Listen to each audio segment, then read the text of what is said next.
Hey, welcome back for another story time. Today we're going to have a special guest appearance from the aforementioned funny bass player, Tony, who will share his version of events that happened to us several years back. But seeing as how it's my channel, I reserve the right to correct the record. Here's Tony. Hey there, YouTube people.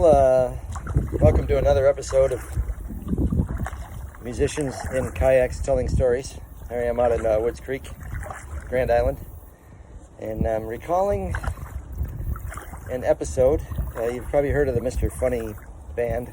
It was working hard around Buffalo in the early 90s, classic rock. There was four of us, myself, Greg, Bruce, Glennie, and we had a two-nighter at the same place, and it was about a block from my house in Kenmore. I was trying to remember the name of the place on Military Road.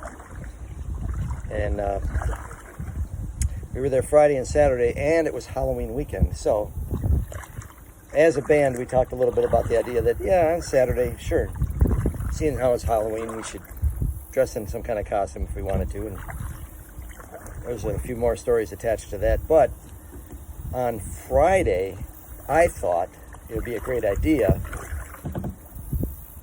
to have a little costume party for most of us to enjoy. Actually, all of us participate. So, guitar player Bruce, he's a fine-looking young fella, handsome man.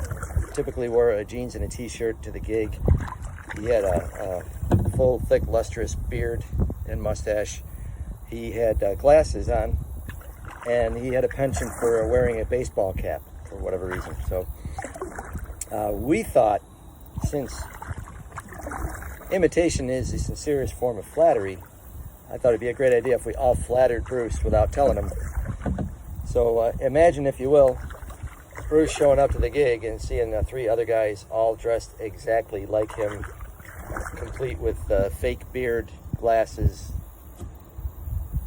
baseball cap, jeans, t-shirt.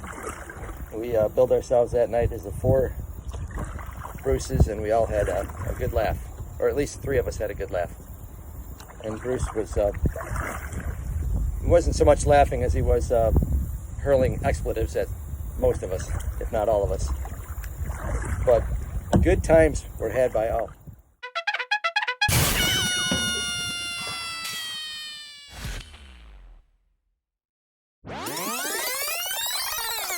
I remember things just a bit differently. For one thing, Bruce was dressed as a clown, and he got very angry. He said, "You guys are holes." Glenn, on the other hand, his default costume was always drag.